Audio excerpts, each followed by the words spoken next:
Hello, I'm Severn Suzuki, speaking for ECHO, the Environmental Children's Organization.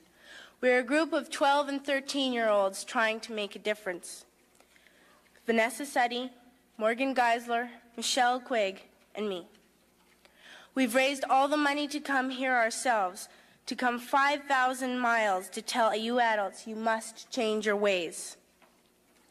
Coming up here today, I have no hidden agenda. I am fighting for my future. Losing my future is not like losing an election or a few points on the stock market. I am here to speak for all generations to come.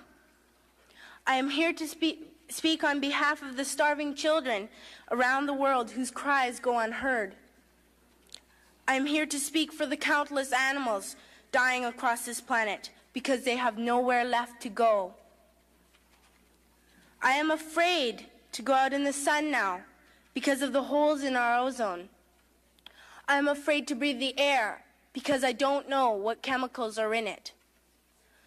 I used to go fishing in Vancouver, my home, with my dad, until just a few years ago we found the fish full of cancers.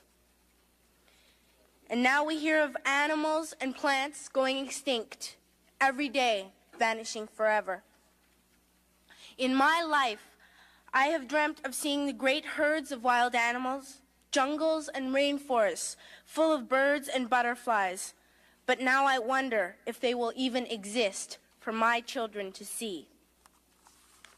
Did you have to worry of these things when you were my age? All this is happening before our eyes, and yet we act as if we have all the time we want and all the solutions. I'm only a child, and I don't have all the solutions. But I want you to realize, neither do you.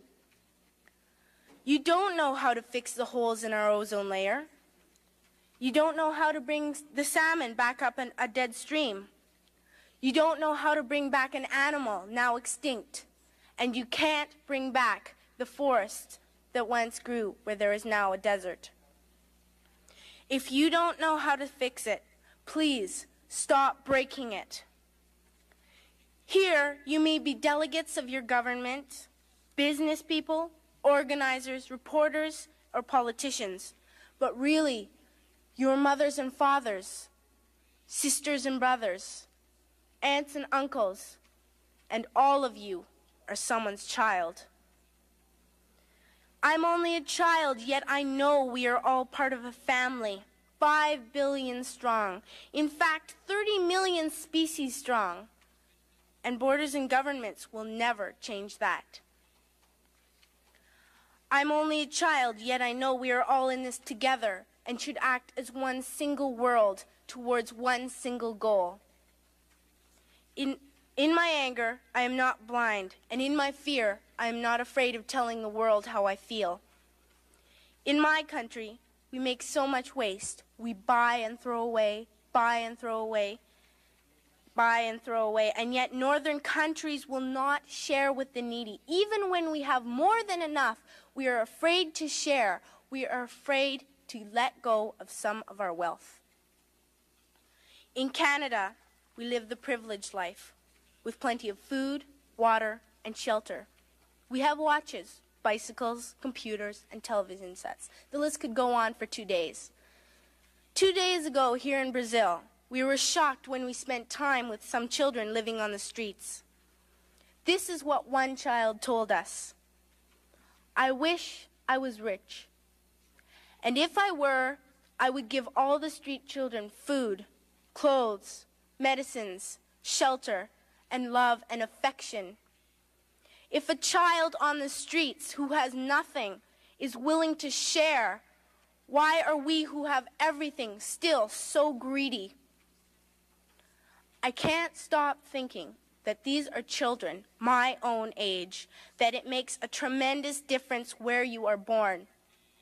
That I could be one of those children living in the favelas of Rio. I could be a child starving in Somalia, or a victim of war in the Middle East, or a beggar in India. I am only a child, yet I know if all the money spent on war was spent on finding environmental answers, ending poverty, and finding treaties, what a wonderful place this earth would be. At school, even in kindergarten, you teach us how to behave in the world. You teach us not to fight with others, to work things out, to respect others, to clean up our mess, not to hurt other creatures, to share, not be greedy.